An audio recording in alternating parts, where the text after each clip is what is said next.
নমস্কার বন্ধুরা, আজ আমি একটা আচারের রেসিপি আপনাদের সাথে শেয়ার করব। অতি সুস্বাদু এবং স্বাস্থ্যকর আচার। তো এই আমলকি খুবই উপকারী জিনিস একটা।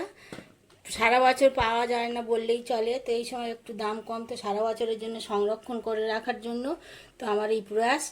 আর আচারটা আমি করব আমলকির আচার। তো সেজন্য আমলকি নিয়েছি কিছুটা। তো আমলকিটাকে প্রথমে এরকমভাবে ছুরি দিয়ে দিয়ে, মানে চতুর্দিকটা ছুরি দিয়ে দিয়ে একটু কেটে নেব, যাতে মশলাপাতিগুলোর মধ্যে ঢোকে। আর এদিকে আমার গরম জল টকবক করে ফুটছে। এই গরম জলের মধ্যে দিয়ে দিচ্ছি একটু নুন আর হলুদ। এবার আমি গ্যাসের ফ্লেমটা অফ করে দিলাম।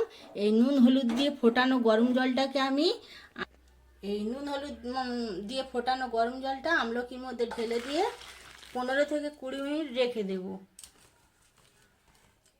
যাতে আমলকির যে কালো কষটা ভাবটা সেটা চলে যায়। তো আমলকিগুলো 15 মিনিট ভিজিয়ে রাখার পরে কষটা বেরিয়ে গেছে। এবারে আমি ছাঁকনিতে জলটা ছেঁকে নেব।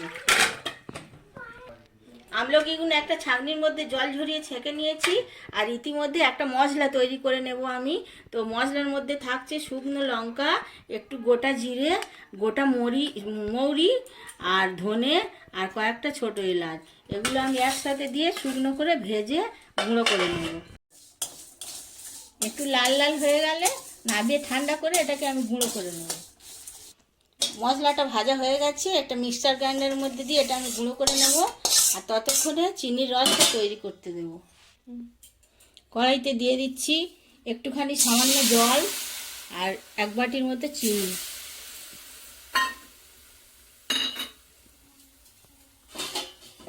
এই চিনিটা রসে পরিণত হবে, ততক্ষণ আমি মশলাটা গুঁড়ো করে নিই।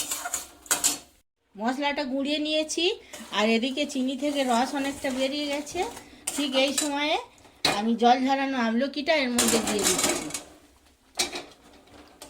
আমলকি দিয়ে এটা বেশ খানিকক্ষণ ফুটবে। আমলকিটা যাতে সিদ্ধ হয়ে যায় সেই সময়টা অপেক্ষা করতে হবে। তো কিছুক্ষণ ফোটার পরে আমলকিগুলো সিদ্ধ হয়ে গেছে, ফুলে অনেকটা বড়ও হয়ে গেছে। এবারে আমি গ্যাসের ফ্লেমটাকে অফ করে দিয়ে, আর যে মশলাটা আমি তৈরি করেছিলাম তার থেকে 2 চামচ দিয়ে দিচ্ছি।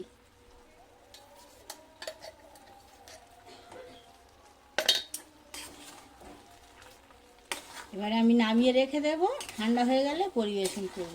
আর ভেঙে আমি দেখাবো কতটা নরম হয়েছে আর কতটা সুন্দর হয়েছে। বন্ধুরা, স্বাস্থ্যকর এবং সুস্বাদু একটা আমলকির আচারের রেসিপি আপনাদের সাথে শেয়ার করলাম। ভালো লাগলে অবশ্যই লাইক কমেন্ট শেয়ার করবেন। আর প্লিজ আমার চ্যানেলটাকে সাবস্ক্রাইব করবেন, পাশে থাকবেন। তো আচারটা কেমন হয়েছে আমি একটু ভেঙে দেখাই। এই দেখুন, এরকম ভাঙলে একদম নরম তুলতুলে। আর এই যতটা রাখা যাবে ততটাই মজে যাবে, মজে সমস্ত রসগুলোর ভেতর ঢুকে একদম রসগোল্লার মতো হয়ে যাবে। তো এই আচার করে 1 বছর ধরে আপনারা সংরক্ষণ করে খেতে পারবেন, এবং মাঝে মাঝে রোদ্দুরে দিলে ভালো থাকবে।